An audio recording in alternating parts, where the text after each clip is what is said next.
ओम शांति। आज प्यारे मीठे भगवान की मीठे मुरली मंथन की डेट है 15 जुलाई 2021। तो मीठे मीठे बाबा ने आज भी हमें बहुत सुंदर सुंदर समझाने दी है। बाबा ने कहा, तुम विकारों का दान दे दो तो राहु का ग्रहण उतर जाएगा। दे दान तो छूटे ग्रहण। क्या चाहिए बाबा को? विकारों का दान, अपनी कमी कमजोरियां। भक्ति में भी जब ग्रहण लगता है, सूर्य ग्रहण, चंद्र ग्रहण, हाँ, तो क्या करते हैं? दान देने की परंपरा है ना। तो यहाँ हमारे अंदर माया का ग्रहण, कमी कमजोरियों का ग्रहण, और सबसे बड़ा ग्रहण है भय। भय किसी बात का जो हमें झूठ मूठ कर उस शक में डालती है, उस अंदेशा में डालती है, जिसके अंधकार के गर्त में हम चले जाते हैं। उससे बचने के लिए उस दान को, उस ग्रहण का छुटकारा के लिए दान दे देना है, भय को हटा देना है। और क्या बन जाना है? बांसुरी। बांस और बांसुरी। बांस जब तक एक लंबा ठोट जैसा है, उससे कोई सुर नहीं निकलेगा, लेकिन जब उसको काट छाट कर उसको पूरा खुरचा जाएगा, उसे छेद किया जाएगा, उसमें काफ़ी सारे उसमें एफर्ट डाले जाएंगे, तब वो मीठी बांसुरी बनती है। उसी तरह से पत्थर, एक पत्थर सिर्फ एक पत्थर की शिला है, टीला है, तो उसका कोई महत्व नहीं, लेकिन जब वो पत्थर एक मूर्ति बन जाती है, और वो खंडित नहीं होती, किसी प्रकार के भय से वो आशंकित नहीं रहती, तभी उसका पूजन होता है। इसका अर्थ है निर्माण।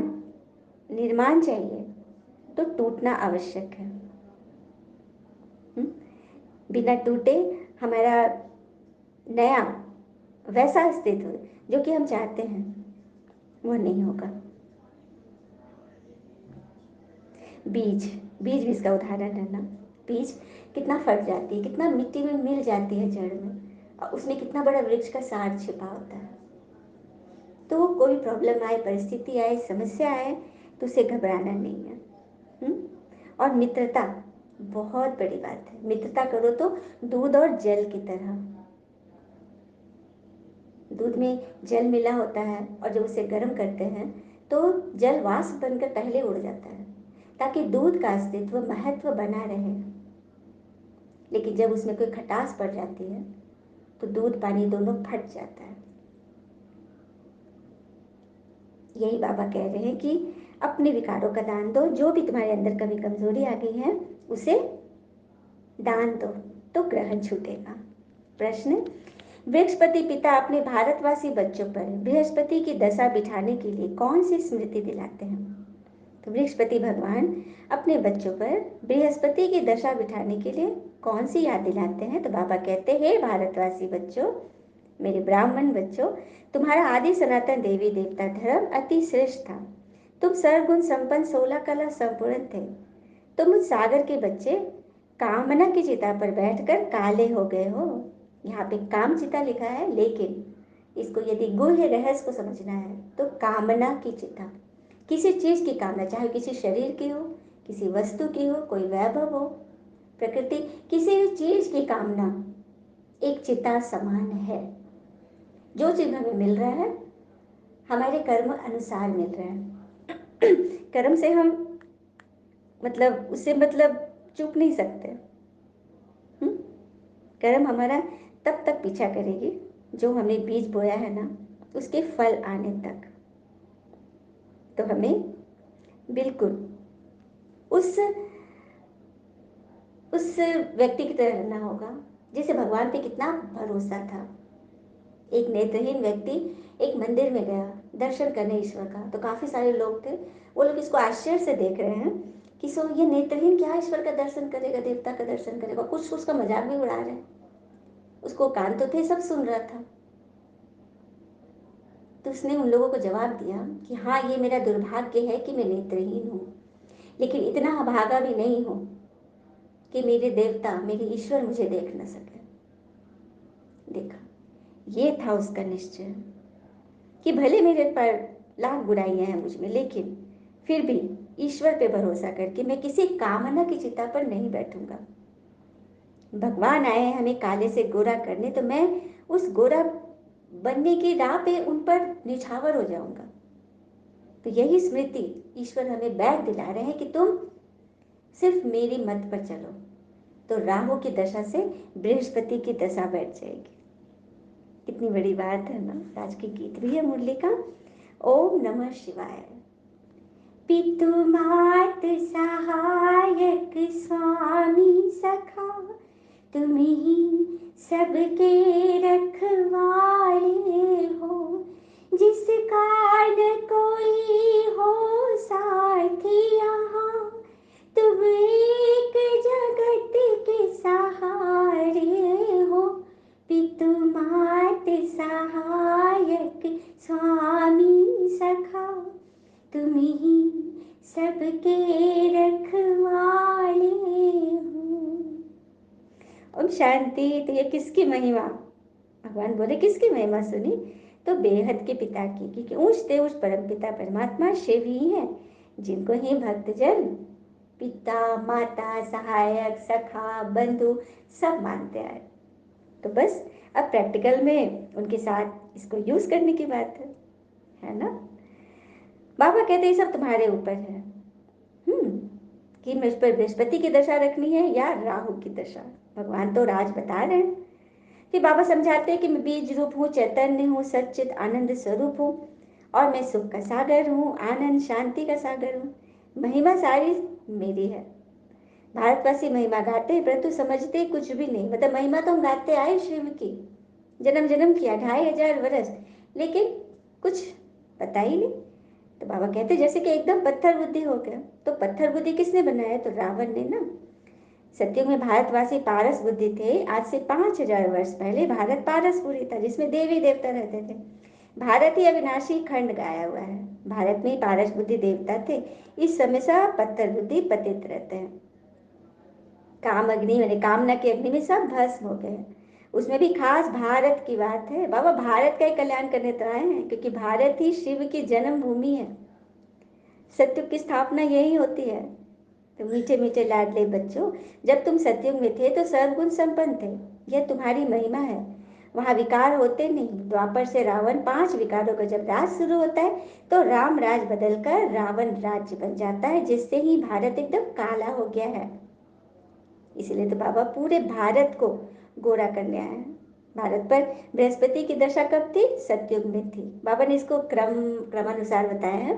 बृहस्पति की दशा सतयुग में थी, फिर त्रेता में हो गई शुक्र की दशा, क्योंकि 2 कला कम हो गई, तो उसको कहते हैं सतयुग थी गोल्डन एज, त्रेता हो गई सिल्वर एज, फिर द्वापर, द्वापर के बाद फिर कलयुग आया। सीढ़ी उतरते गए तो शनिचरी की दशा होगी। द्वापर में होगी शनिचर की दशा, और अभी कलयुग में है सब पर राहु की दशा। मतलब सूर्य को एकदम ग्रहण लग गया। तो अब क्या करना है, विकारों का ग्रहण लगा है, कमी कमजोरियों का, तो दे दान तो छूटे ग्रहण। बाबा आ गया है लेने के लिए, हमारे विकार को देने के लिए, तो दे दे, तो उसी ग्रहण से छूट जाएंगे। फिर बाबा कहते हैं कि ये राजयोग तुमको कौन सिखाते हैं, शिवाचार्य स्वयं भगवान बैठ सिखा रहे हैं। कोई मनुष्य को ज्ञान का सागर सर्व का पतित पावन नहीं कह सकते। सर्व का लिबरेटर एक ही पिता है। बाबा खुद ही आते हैं दुख में रावण से लिबरेट करने, गाइड बनकर ले जाते हैं सबको। उनको ही तो रूहानी पंडा कहते हैं। बाबा कह रहे हैं मैं तुम सब आत्माओं का पंडा हूँ, सबको वापस ले जाऊंगा। मेरे जैसा गाइड तो कोई होता नहीं। कहते भी है God father is liberator, guide blissful, सबके ऊपर रहम करते हैं, क्योंकि सब सागर के बच्चे काम चिता पर बैठ जल मरे हो। उसमें भी खास भारत की बात है। बाबा भारत की बात कर रहे हैं ना, कि बाबा बैठ समझाते हैं कि तुम्हारे ऊपर जब बृहस्पति की दशा बैठ रही है 21 जन्मों के लिए। बृहस्पति है ज्ञान का सागर पतित पावन, जिसको सब पुकारते हैं, वही आए हैं सब पर बृहस्पति की दशा बैठाने। तुम देवी देवता धर्म वाले अपने धर्म को क्यों भूल गए हो, जबकि तुम देवी देवता धर्म के थे। बाबा बैठ स्मृति दिलाते हैं कि तुम्हारा सबसे श्रेष्ठ धर्म कर्म था। अभी तुम नीच पापी कंगाल बन गए हो। तुम हो ही देवताओं की पुजारी, फिर क्या बन गए, क्या हाल हो गया। जो देवता धर्म के थे वही अभी विकारी बनकर क्या बन गए, शुद्र धर्म के। तभी तो भगवान एक एक बच्चे को शुद्धता से उठाए ब्राह्मण बना रहे, शुद्ध धर्म से ब्राह्मण धर्म में कन्वर्ट कर रहे हैं बाबा। कितनी बड़ी बात है ना। तुमने ही 84 जन्म लिए हैं। जिन्होंने लिए 84 जन्म, वही आकर ब्रह्मा कुमारी कुमार बनते हैं। ब्रह्मा के बच्चे। कितनी बड़ी टाइटल है ना, दुनिया में कितनी बड़ी उपाधियां मिल जाए, टाइटल मिल जाए, लेकिन ब्रह्मा कुमार कुमारी से बढ़कर टाइटल तो कोई नहीं, क्योंकि ये स्वयं परमात्मा ने दिया है। ब्रह्मा के बच्चे, शिव बाबा के एडॉप्टेड चाइल्ड, है ना, अच्छी बात। अब भगवान आते हैं संगम युग पे, क्योंकि यह है ही कल्याणकारी संगम युग। इस लड़ाई को ही कल्याणकारी कहा जाता है। इस विनाश के बाद ही फिर स्वर्ग के गेट खुल रहे हैं। ये जो भारी लड़ाई चल रही है ना, हर मन में, हर घर में, पूरे जग में, संसार में, इसी लड़ाई के बाद स्वर्ग के गेट खुलने हैं। तुम यहाँ आए हो स्वर्गवासी बनने व विष्णुपुरी में चलने। तुम बच्चों पर अविनाशी बृहस्पति की दशा है, जिसे 16 कला संपूर्ण कहा जाता है ना। फिर नीचे गिरते आए, बाबा ने भी बताया था ना, सतयुग में है बृहस्पति की दशा, फिर त्रेता में शुक्र की दशा, द्वापर में मंगल की, शनिचर, राहु, धीरे धीरे उल्टी दिशाएं में हम पहुंच गए। इसको बाबा बता रहे हैं, पावन दुनिया में बहुत थोड़े राज करते थे। एक ही धर्म था और कोई धर्म नहीं था। सतयुग में भारत को हेवन कहा जाता था, गाया जाता ना, घटी में सूर्य, घटी में चंद्रमा। मतलब सतयुग में 9 लाख होंगे, पीछे फिर वृद्धि होते जाएगी। मतलब पहले सूर्य थे, फिर चंद्रमा, फिर राशियां बदलती चली गई ना, यह बोल रहे बाबा। जैसे जैसे सीढ़ी नीचे उतरते गए ना, विकारों में गिरते गए, तो सब क्रमवार सब बदलते चले गए। पहले बहुत छोटा फूलों का झाड़ था, हाँ, अब कांटों का कितना बड़ा फॉरेस्ट बन गया। कांटों पर भी एक बहुत अच्छी बात है कि यदि रोड पर कांटे हैं और हम जूते पहन के चल रहे हैं, कांटे हैं, पत्थर है, तो हमें कष्ट नहीं होगा, हम चल देंगे जूता पहन के। लेकिन यदि हमारे जूते में एक कांटा या एक पत्थर आ गया, हम नहीं चल सकेंगे। तो मतलब सारी दुनिया में विकार फैला है, कांटे हैं, लेकिन हम सही है तो हम चल लेंगे। लेकिन यदि हमारे अंदर एक भी विकार आ गया, काम, क्रोध, लोभ, मोह, भय, हाँ, आशंका, संदेह, कुछ भी आ गया ना, तो वो हमें चलने नहीं देगा, हम परेशान हो जाएंगे। तो जरूरत है उस एक कांटे को जो अंदर चुभ रहा है उसको निकालने का, है ना। रावण के आने से ही कांटों का ये जंगल बन गया है। तो भगवान आगे ना, शिवाचार्य भगवान आगे पूरी दुनिया को शिवालय बनाने। पारसनाथ भगवान आकर सबकी बुद्धि को पारस बुद्धि बना रहे हैं। तो ऐसे पारसनाथ बाबा को कितना प्यार से याद करना चाहिए। कल भी प्यारा सा गाना था ना, ओ बाबा तू प्यारों से है प्यारा। अच्छा, मीठे मीठे बच्चों प्रति भगवान की नमस्ते। हम बच्चों के भी प्यारे शिव पिता को नमस्ते। और बाबा दिल से सभी आत्माओं की तरफ से आपको वेरी वेरी गुड मॉर्निंग। धारणा के लिए मुख्य सार है, पहली पॉइंट, इस कांटों की दुनिया से फूलों के बगीचे में जाने के लिए जो भी कांटे हैं उन्हें निकाल देना है।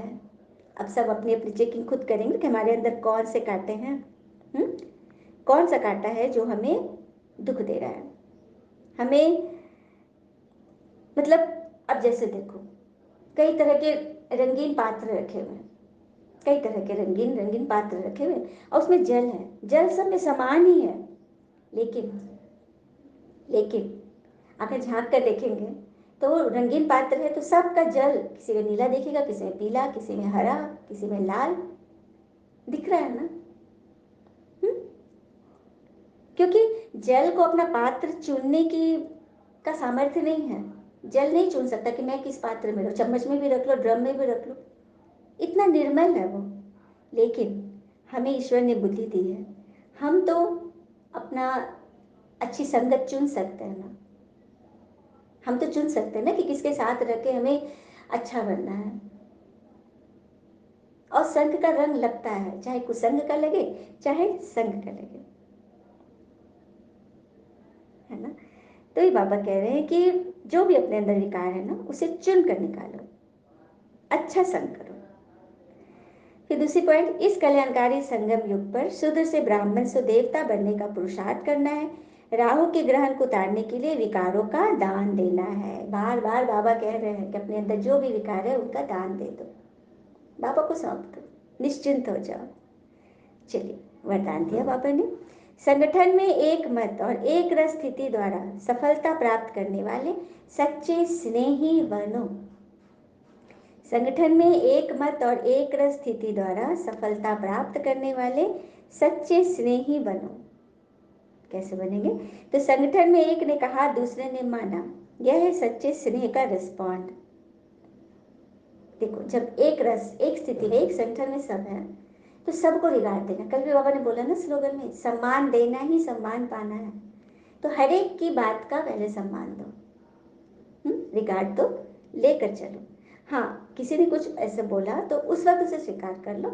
उसके बाद जब वो शांत चित्त हो जाए, जल बैठ जाए नीचे, शांत हो जाए, तब अपनी बात अच्छे से कहो, प्यार से समझाओ। ऐसे स्नेही बच्चों का एग्जाम्पल देख और भी संपर्क में आने के लिए हिम्मत रखते हैं। जब आप संगठन में, जो जिसको बाबा ने निमित्त बनाया है, वो सब स्नेही हैं, मोही नहीं बनना है।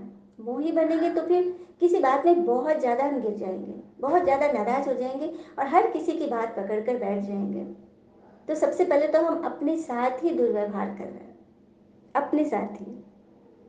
और बाबा ने बोला ना कि शरीर की संभाल करनी है, शरीर को संभालेंगे तभी तो आत्मा योग करेगी। और हम शक्तिशाली रूप से सेवा करेंगे, शरीर की भी संभाल नहीं करेंगे ढंग से, न खिलाएंगे पिलाएंगे, न सुलाएंगे, न जगाएंगे समय पर, तो कैसे होगा। शरीर को लेकर चलना है, शरीर के द्वारा ही हमें भगवान मिलेंगे। तो ऐसे स्नेही बच्चों को जब दूसरे देखेंगे ना, तो वो भी हिम्मत का कदम रखेंगे, वो भी आगे बढ़ने की हिम्मत रखेंगे। संगठन भी सेवा का साधन बन जाता है। जहाँ माया देखती है कि इनकी यूनिटी अच्छी है, घेराव है, वहाँ आने की हिम्मत नहीं करती। माया भी कहाँ हिम्मत करती है, जहाँ देखती है कि संगठन में टूट हो रहा है, बिखर रहा है, किसी न किसी कारण से कुछ ना कुछ गड़बड़ियाँ हो रही है, तो वो माया आएगी। माया आती है उसे एकजुट करने के लिए, है ना। जहाँ देखेगी ये एकदम सब अपने निमित्त के प्रति, सबके अंदर शुभ भावना है, सबके अंदर सबकी प्रॉब्लम्स को समझ रहे हैं, सब एकजुट है, संगठन टूट नहीं रहा, कोई एक बच्चा भी यदि आ रहा है तो वो चलो कि ईश्वरीय सेवा चल रही है, तो माया वहाँ हिम्मत नहीं करेगी आने का। एक मत और एक रस स्थिति के संस्कार ही सत्युग में एक राज की स्थापना करते हैं। तो कोई संगठन यदि एक मत एक रस से चल रहा है, एक भाव से, तो समझो कि सत्युग की नींव पड़ चुकी है। वो सत्युगी सेना है जो नींव पड़ी है, यही फिर बृहद में बड़ी होते जाएगी। छोटा सा रूप है अभी, धीरे धीरे धीरे, अभी एक ईंट लगा है, इसी में और ईंटें लग के सत्युगी महल तैयार होगा। तो देखा संगठन की कितनी विशेषता है। स्लोगन, कर्म और योग का बैलेंस रखने वाले ही सफल योगी हैं। हम सिर्फ कर्म करें, योग नहीं, योग करें कर्म नहीं, गड़बड़। क्या करना है, 50% कर्म 50% योग, दोनों को मिला लो, दोनों का बैलेंस रखो, तो अपने आप सब कुछ हमारी ईश्वर की इच्छा अनुसार होगा, हमारी इच्छा नहीं। हम तो अभी सोचेंगे कि हम अभी मेजॉरिटी नेगेटिविटी के संग में हैं, तो कुछ ना कुछ उल्टा पुल्टा सोच लेंगे। तो अपनी सोचने की शक्ति बाबा बोलते ना, मुझे दे दो। तुम अभी सोच सोच के ना अपना बेड़ा गर्क ही करोगे। नहीं समझ में आ रहा है, मेरे पास सौंप दो, तुम छोटे बच्चे जैसे निश्चिंत हो जाओ। बाबा ने कहा कर्म और योग का बैलेंस करने वाले ही सफल योगी हैं। अच्छा, ओम शांति। शुक्र है मीठे बाबा, वो बाबा के प्यारे प्यारे बच्चे। Thank you Baba. All is well always. और ड्रामा कल्याणकारी है, इसे गांठ बांध ले। अच्छा, thank you Baba. Om Shanti.